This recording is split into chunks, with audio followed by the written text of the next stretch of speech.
मुश्किल है। जो आप देखते हो जो एजेंसी जल्दी से बंद हो जाती है, बहुत कॉमन क्या क्या गलती होता है? बहुत कॉमन। कॉमन सबसे बड़ा ये रहता है कि एजेंसी कभी भी एक इंसान से नहीं चलती, एजेंसी चलती है एक टीम से।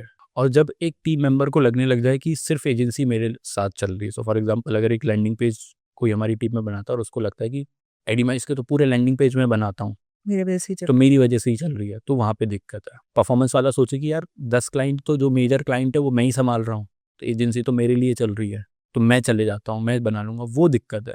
एक सेल्स वाला बोले कि आईडीमाइस के जितने भी क्लाइंट आए सब मुझसे ही तो आए, मैं इसकी जगह अपनी टीम क्लोज कर लूंगा। नहीं, ये तो हुआ कि जो आपके यहाँ काम कर रहे हैं, हम्म, जो मेन ओनर है, उनके हाथ क्या गलती हो रही है? प्रेशर नहीं झेल पाते क्योंकि स्टार्टिंग में रिटेंशन बनाना बड़ा मुश्किल है। सो फॉर एग्जांपल क्लाइंट आएगा, क्लाइंट जाएगा, और एजेंसी बनती है कि कितना अच्छा कैश फ्लो है आपका। तो फॉर एग्जांपल अगले महीने मुझे 5 लाख की सैलरी है, तो कम से कम 6 लाख का तो कैश फ्लो हो, लाख रुपए रेंट और इसका उसका, तो कैश फ्लो नहीं बन पाता। और वो प्रेशर इतना मुश्किल रहता है इनिशियल के 1-2 साल, और वहाँ पे लोग क्विट कर देते हैं। तो maybe if you don't hire way too much in the hire नहीं करो, ऑफिस नहीं बनाओ, बहुत लाइट मॉडल पे काम करो, फ्रीलांसिंग कर दो, आउटसोर्स कर दो, थोड़ा कॉस्ट ज़्यादा रहेगा, बट वहाँ से आपका पोर्टफोलियो बिल्टअप होगा। जब रिटेंशन पक्के हो जाए, जब कॉन्ट्रैक्ट्स पक्के हो जाए कि यार ये क्लाइंट्स तो आने आने हैं, फिर धीरे धीरे टीम बिल्डिंग चालू हो। एकदम से स्केल नहीं करना कभी भी एजेंसी। आज एग्जाम्पल मैं लूँ और मैं अभी सोचूं कि यार मैं इतने अच्छे से क्लाइंट संभाल तो रहा हूँ, मुझे करना क्या है, मुझे 10 वीडियो एडिटर्स और चाहिए, 2 परफॉर्मेंस मार्केटर और चाहिए, मैं अपने बिजनेस को डबल कर देता हूँ एग्जाम्पल। तो जस्ट इतना ईजी नहीं है, और ये हो भी नहीं सकता। तो होगा क्या, पुराने क्लाइंट भी जाएंगे और नए भी जाएंगे। तो फास्ट स्केलिंग एजेंसी में कभी नहीं हो सकती, सर्विस बेस्ड बिजनेस में कभी भी एकदम से स्केल नहीं हो सकता।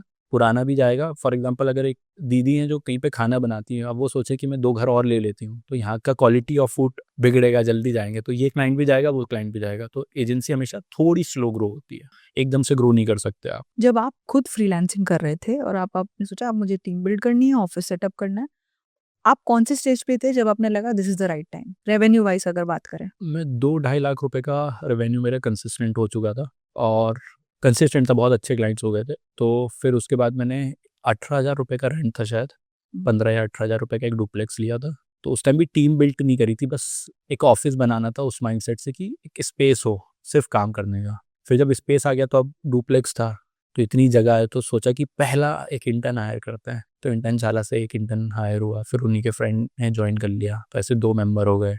फिर ग्राफिक डिज़ाइनर का काम होने लग गया, तो धीरे धीरे टीम बिल्ट हुई। और इसका सबसे बड़ा सिंपल एजेंसी का है कि hire fast fire fast. Hiring आपकी कभी रुकनी नहीं चाहिए, और फायरिंग भी आपकी बिल्कुल नहीं रुकनी चाहिए। फायर करना इजी है?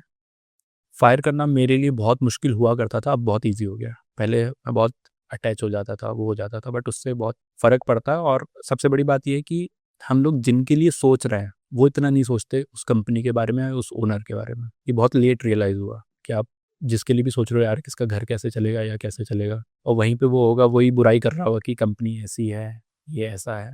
तो बहुत ज़्यादा आपको इमोशनली, जब आप ऑफिस में बैठे हो, आपको इमोशनली नहीं। किसी से कनेक्ट नहीं करना, आपका सिर्फ दिमाग चलना चाहिए। इमोशन ऑफ कोर्स एक हद तक इम्पोर्टेंट है कि आप एम्पैथी तो रखें, कि बहुत ज़्यादा वो भी ना रखें। आप कितना टाइम या कितना चांस देते हो? हम लोग चांसेस वाला कुछ है नहीं, हम लोग बहुत हमारे ऐसे ही ओपन है, तो मैं बीच बीच में बताते रहता हूँ क्या क्या होता है। फॉर एग्जांपल जैसे हमारे यहाँ रिजिग्नेशन टाइप का कुछ है ही नहीं, सो किसी ने इनकेस अगर रिज़ाइन करा तो हम लोग उससे नेगोशिएट या बात नहीं करते हैं। उसने माइंडसेट बना लिया है, वो जाने वाला है, ये सबको पता है।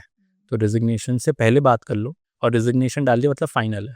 हम लोग ऑल दो, फॉर एग्जाम्पल जैसे अभी रिसेंट का बताता हूँ, तो हम लोगों ने एक पर्सन हायर करा था, उनका 90 डेज़ का हमारे यहाँ नोटिस पीरियड था, तो उनने बोल दिया था कि नहीं नहीं 30 डेज़, और बहुत नेगोशिएशन के बाद 30 डेज़ हुआ। अब जब वो टर्मिनेट हुए तो अब 30 डेज़ का था, तो अब वो वापस आए कि मेरी शादी भी है और वैसा भी है। तो हम लोगों ने बोला कि ठीक है, आपको जब तक जॉब नहीं मिल रही हो, 30 डेज़ 90 डेज़ हटाओ, जब तक नेक्स्ट जॉब नहीं मिल रही, जब तक आप कर लें। तो वो एक एंगल रहता है जो रखना पड़ता है कॉमन वाला, बट हाँ बहुत ज़्यादा इमोशनल नहीं होना है। ठीक है, अगर हमने अभी जस्ट बात की कि आप किस पॉइंट के बाद में आपको अपना सोचना चाहिए, थोड़ी टीम बिल्डिंग करते हैं, ऑफिस स्पेस लेते हैं, वगैरह वगैरह।